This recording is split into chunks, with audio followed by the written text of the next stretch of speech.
आज हम पढ़ेंगे 11.2। तो उसके लिए हमें पहले उससे रिलेटेड टर्म्स पढ़नी पड़ेंगी, जैसे कांस्टेंट एंड वेरिएबल्स। तो देखिए, कांस्टेंट वो होते हैं जिनकी वैल्यूज़ चेंज नहीं होती, और वेरिएबल्स वो होते हैं जिनकी वैल्यू चेंज होती रहती है। The literal numbers are refer to a variables also. जो हमारे लिटरल नंबर्स हैं वो हमारे वेरिएबल्स कहलाते हैं, जैसे A, B, X, Y, P, Q, ये जो भी हम लेते हैं ये हमारे वेरिएबल्स कहलाते हैं। ठीक है। और जो इनके साथ हमारे नंबर्स यूज़ किए जाते हैं, जैसे 5, 4, ये इस तरीके के, ये हमारे कांस्टेंट कहलाते हैं। ठीक है। जैसे आप पैरामीटर निकालते हैं P = 2L+B, ये रेक्टेंगल का पैरामीटर होता है, तो इसमें L, B जो हो गए ये आपके लिटरल्स या वेरिएबल्स हो गए, और 2 आपका कांस्टेंट हो गया। देखिए एग्जांपल 9 है, इसमें हमें आइडेंटिफाई करना है कांस्टेंट और वेरिएबल। तो देखिए इसमें हमारा वेरिएबल क्या है, इसमें हमारा वेरिएबल है, एक सेकेंड, ए और बी हमारे वेरिएबल है, 2 कांस्टेंट है। ऐसे ही बी और एच हमारा वेरिएबल है, 1/2 कांस्टेंट है। ठीक है। A formula is written with the help of literals, constant and 4 basic operations. Algebra क्या है, जिसमें हमारे कांस्टेंट, वेरिएबल और हमारे बेसिक ऑपरेशंस आते हैं। बेसिक ऑपरेशंस का मतलब है प्लस, माइनस, मल्टीप्लिकेशन या डिवीजन।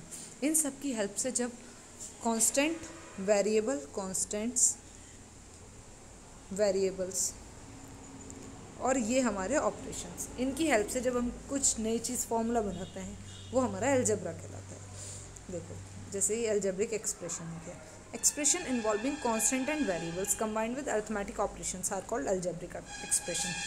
हमारे अलजेब्रिक एक्सप्रेशंस क्या होते हैं, जब हम कांस्टेंट और वेरिएबल्स को प्लस, माइनस, इनकी हेल्प से एक साथ लिखते हैं, कंबाइन करते हैं, वो हमारे अलजेब्रिक एक्सप्रेशंस कहलाते हैं। जैसे यहाँ देखो 7p + 2q, तो p आपको इसमें 7p और 2q क्या हो गया, p आपका वेरिएबल हो गया, 7 कांस्टेंट हो गया, और जो ये प्लस का सिंबल है ये आपके ऑपरेशंस हो गए, प्लस, माइनस।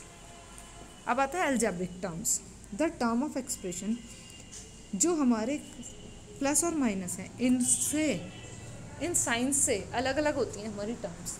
जैसे यहाँ है 7xy - 7y, तो देखो इसमें ये जो आपका 7xy - 7y + 3z, तो यहाँ 3 टर्म है। एक टर्म हो गई 7xy, दूसरी टर्म हो गई आपकी -7y, और थर्ड टर्म हो गई 3z। देखो जो प्लस, जिसके साथ प्लस लगा होता है तो उसको तो हम ऐसे ही लिख देते हैं, लेकिन जो जिसके आगे माइनस लगा होता है उसको हम माइनस के साथ लिखते हैं। जैसे एग्जाम्पल 10 है, list the various terms of expressions. तो इसमें भी 3 टर्म है, एक हो गई 3x², दूसरी हो गई -4y, और थर्ड हो गई 1/3। 4 फंडामेंटल ऑपरेशंस क्या होता है हमारे एडिशन।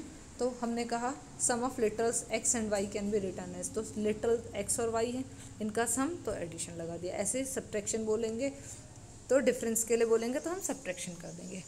जैसे मान लो मल्टीप्लिकेशन बोला, 5 times z can be return as 5 × z, z का 5 टाइम्स, तो ऐसे लिखेंगे।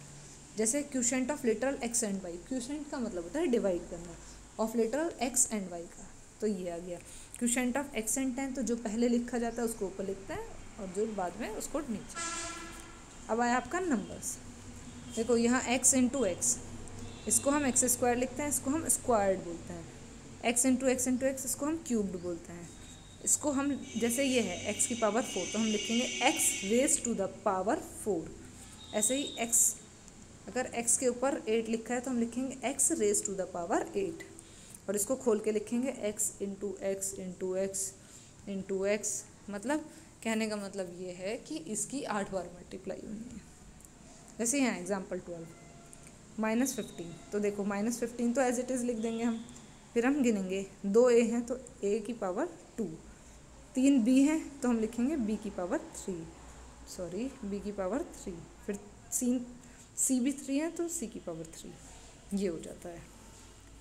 अब आता है आपका टाइप्स ऑफ अलजेब्रिक एक्सप्रेशंस। तो देखो जिसमें एक टर्म होती है उसे हम मोनोमियल कहते हैं, इन सब में एक एक टर्म है। जिसमें 2 टर्म होती हैं उसे बाइनोमियल कहते हैं, जिसमें 3 टर्म होती हैं उसे ट्राइनोमियल कहते हैं, जिसमें 4 टर्म होती हैं उसे क्वाड्रिनोमियल कहते हैं, और जिसमें 4 या 1 से भी ज़्यादा होती हैं उसे हम पॉलिनोमियल कहते हैं। मतलब देखो ये बाइनोमियल, ट्राइनोमियल, ये हमारे पॉलिनोमियल भी होते हैं। अब आता है factors. A constant factor is called a numeric factor. जो कांस्टेंट फैक्टर होता है उसे तो हम न्यूमेरिक फैक्टर कहते हैं, and a literal factor is called literal factor. जैसे ये है आपके पास -10xy³, तो इसमें कांस्टेंट फैक्टर क्या हो गया -10, बाकी x और y³ ये आपके लिटरल फैक्टर्स हो गए। XYZ में 1 आपका कांस्टेंट फैक्टर हो गया, XYZ आपके लिटरल फैक्टर्स हो गए, ठीक है। इसी तरीके से आपके पास कोफिशिएंट आते हैं। Any factor of a product expressed in numbers and literals along with the sign. देखो जब कोई फैक्टर लिटरल्स के साथ, नंबर्स के साथ और साइन के साथ लिखा जाता है तो उसे कोफिशिएंट कहते हैं। जैसे -10x है तो इसमें x का कोफिशिएंट -10 है। यहाँ देखो -10x² है तो इसमें x² का कोफिशिएंट -10y है, और x का कोफिशिएंट आपका -10xy होगा, ओके। अब यहाँ देखो ये 9x + 5 में 5 कांस्टेंट टर्म है, इस पूरे एक्सप्रेशन में -15/2 कांस्टेंट टर्म है। अब आता है आपका लाइक और अनलाइक टर्म्स। जैसे हमने लाइक और अनलाइक फ्रैक्शंस पढ़े थे, इसी तरीके से हमारे पास लाइक और अनलाइक टर्म्स भी होती हैं। जो एक जैसी होती हैं वो लाइक होती हैं, जो अलग डिफरेंट दिखती हैं वो अनलाइक होती हैं। जैसे यहाँ देखो x², इनके नंबर्स भले ही चेंज हैं लेकिन जो पावर ये लिखा है वेरिएबल ये सेम होना चाहिए, तो ये लाइक टर्म्स कहलाती हैं। यहाँ देखो यहाँ x² है, दूसरे में xy² है, तो ये दोनों डिफरेंट हैं तो ये अनलाइक हो गए। यहाँ पूछा है राइट द कोफिशिएंट ऑफ, इसमें x² का कोफिशिएंट लिखना है तो x² को छोड़ के बाकी जो भी बचा उसको लिख देंगे। इसमें x² का पूछा है तो देखो इस वाले क्वेश्चन में देखो इसमें लिखा है -15 x³ y² z⁵ 5, ठीक है। तो इसमें हमसे x² का कोफिशिएंट पूछा है तो x² को छोड़ के जो भी बचेगा हम उसको लेंगे। तो क्या बचेगा हमारे पास -15 बचा, यहाँ x² तो एक x इसमें से बच गया, यहाँ y पूछा है तो एक y इसमें से बच गया, और z⁵, ओके। ऐसे ही आपको टर्म्स आइडेंटिफाई करनी है।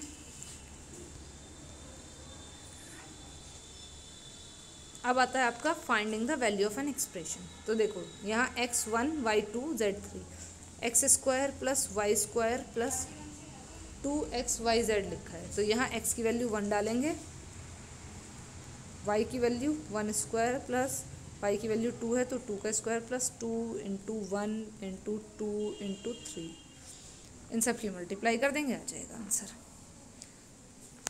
ठीक है। अब आप देखो इसका हमें एक एल्जेब्रिक एक्सप्रेशन लिखना है। Right the following in algebraic form. Amitabh secured 40 marks more than Rita. तो हमें रीता के मार्क्स नहीं पता, तो जब हमें रीता के मार्क्स नहीं पता तो हमें पहले रीता के मार्क्स मानने पड़ेंगे। तो रीता के मार्क्स हमारे हो गए x, तो अमिताभ ने उससे 40 नंबर ज़्यादा किए, तो अमिताभ के कितने हो गए = x + 40, ठीक है। ये एल्जेब्रिक एक्सप्रेशन आ गया। इसी तरीके से आपको 11.2 करनी है, इसका PDF मैंने आपको दे दिया है, ठीक है। जो भी प्रॉब्लम होगी आप मेरे से पूछ सकते हो क्लास में जब हम क्वेरी टाइम होगा, ठीक है। जैसे ये 13 क्वेश्चन है, 3x ऑरेंज थे, 4y आपके एप्पल थे और 8 मैंगोज थे, तो कैसे ऐड करेंगे इसे, तो हम लिखेंगे 3x + 4y + 8, क्योंकि ये सारे डिफरेंट हैं तो ये ऐसे लिखा जाएगा ऐड होके, ओके। देखो जैसे ये 11.2 में फर्स्ट क्वेश्चन ये रहा, इसके 2 पार्ट भी कर रखे हैं। सेकंड क्वेश्चन यहाँ पे है, सेकंड क्वेश्चन भी किया हुआ है, थर्ड भी, 5th है, 6th है, 7th है, 8th है, ठीक है। 8th में आपसे टर्म्स पूछी गई हैं, तो एक टर्म है तो मोनोमियल, 2 टर्म है बाइनोमियल, 3 टर्म है तो ट्राइनोमियल, ठीक है। अब 9th है, इसमें आपको टर्म्स आइडेंटिफाई करनी है, लाइक टर्म्स। तो देखो 2x² और -3x², ये आपकी लाइक टर्म्स हैं। इसी तरीके से 13 क्वेश्चन मैंने आपको अभी बताया है। 14 question, if x represent the cost of A pencil. तो देखो अगर x पेंसिल की कॉस्ट है, ठीक है, और y इरेज़र की कॉस्ट है, तो उसने हमसे कहा है, जैसे मान लो आपके पास 5 रुपये का एक पेन है, यानी कि एक पेन की कॉस्ट 5 रुपीज़ है, तो 10 पेन की कॉस्ट कितनी होगी 5 × 10, ऐसे ही तो करोगे आप। तो ऐसे ही उसने कहा कि अगर पेंसिल की कॉस्ट x है तो 6 पेंसिल की क्या होगी 6 × x, 6x आ जाएगी आपकी। और ऐसे ही अगर एक इरेज़र की कॉस्ट y है तो 5 इरेज़र की क्या होगी 5y, ठीक है। और फिर उन दोनों को ऐड कर देंगे हम तो आ जाएगा 6x + 5y। ओके, इसी तरीके से आपको 15 क्वेश्चन करना है और आपको एक्सरसाइज कंप्लीट करनी है। जो भी प्रॉब्लम होगी हम क्वेरी टाइम में डिस्कस करेंगे।